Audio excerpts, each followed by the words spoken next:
उत्तर प्रदेश में मुख्यमंत्री योगी आदित्यनाथ की जीरो टॉलरेंस नीति का हंटर अपराधियों पर काल बनकर टूट रहा है।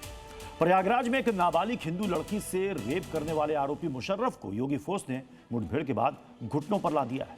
लेकिन कहानी सिर्फ प्रयागराज की नहीं, कौशाम्बी, हाथरस, बागपत और बरेली में भी बदमाशों के पैरों में योगी का बुलेट लगा है।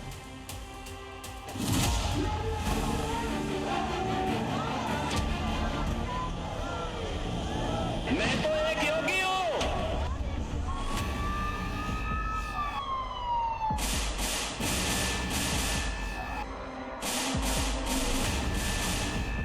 ये उत्तर प्रदेश है। यहाँ बेटियों की तरफ आंख उठाने वाले ये भूल जाते हैं कि राज किसका है। प्रयागराज में नाबालिग हिंदू लड़की के साथ दरिंदगी करने वाले आरोपी मुशर्रफ को योगी फोर्स ने धर दबोचा है। गिरफ्तारी से बचने के लिए इस दुराचारी ने पुलिस पर फायरिंग की, लेकिन योगी फोर्स की जवाबी कार्रवाई में मुशर्रफ के पैर में ऐसी गोली लगी कि वो हमेशा हमेशा के लिए लंगड़ा हो गया। अब वो अपने पैरों पर चलने के काबिल नहीं बचा। आरोप है कि मुशर्रफ ने हिंदू लड़की को अगवा किया। इसके बाद आरोपी मुशर्रफ ने रेप की घटना को अंजाम दिया। रेप की घटना को अंजाम देकर आरोपी फरार हो गया, जिसके बाद पुलिस ने आरोपी को मुठभेड़ में धर दबोचा। अभी कुछ देर पहले सूचना मिली है कि पुलिस चेकिंग के दौरान वांछित अभियुक्त मुशर्रफ का पुलिस पार्टी से सामना हुआ। इसमें मुशर्रफ के द्वारा पुलिस पार्टी के ऊपर भागते हुए फायर किया गया। तो जवाबी कार्रवाई में पुलिस पार्टी द्वारा भी जब फायरिंग की कार्रवाई की गई तो उसमें वांछित अभियुक्त मुशर्रफ के दोनों पैरों पर गोलियां लगी हैं। इस कार्रवाई के पीछे बीजेपी विधायक सिद्धार्थनाथ सिंह का कड़ा रुख था। नाबालिग हिंदू बेटी के साथ हुई इस वारदात पर सिद्धार्थनाथ सिंह का गुस्सा 7वें आसमान पर पहुंच गया। उन्होंने इंस्पेक्टर पूरा मुफ्ती की जमकर क्लास लगाई और साफ शब्दों में कहा कि अपराधियों का इलाज तुरंत होना चाहिए। इसी सख्ती के बाद पुलिस पूरी तरह एक्टिव हुई।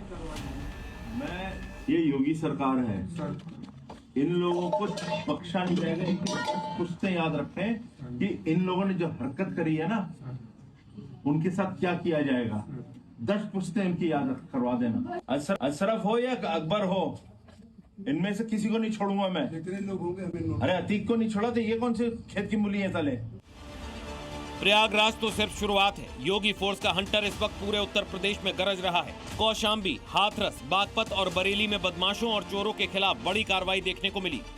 कौशाम्बी में भैंस चोरी की वारदातों से आतंक मचाने वाले अपराधी को जब पुलिस ने घेरा तो उसने पुलिस पर ही बंदूक तान दी। जवाबी फायरिंग में बदमाश के पैर में गोली लगी और वो चीख पड़ा। पुलिस ने उसके पास से अवैध हथियार और नकदी बरामद कर उसे जिला अस्पताल में भर्ती कराया है। उधर हाथरस में कानून का इकबाल देखिए। कुछ दिन पहले ही हार्डवेयर कारोबारी सुनील की सरेआम गोली मारकर हत्या कर दी गई थी। योगी की पुलिस ने खून का बदला कानून के दायरे में लिया। 25,000 के इनामी सुखबीर फौजी से जब मुठभेड़ हुई तो पुलिस की गोलियों ने उसके दोनों पैरों को भेद दिया। हत्यारा अब करहाता हुआ अस्पताल के बेड पर पड़ा है। जिस सूचना के आधार पर तत्परता से पुलिस द्वारा घेराबंदी की गई। घेराबंदी के दौरान अभियुक्त सुखबीर और फौजी द्वारा सामने से फायरिंग की गई, जिसमें आत्मरक्षार्थ मुरसान पुलिस द्वारा फायरिंग की गई। जिस फायरिंग के दौरान अभियुक्त सुखबीर के दोनों पैरों में गोली लगी है। क्राइम पर लगाम लगाने का ये सिलसिला पश्चिमी यूपी के बागपत तक पहुंचा, जहां देर रात चेकिंग के दौरान बिजली तार चोर गिरोह के 5 सदस्यों को मुठभेड़ के बाद दबोचा गया।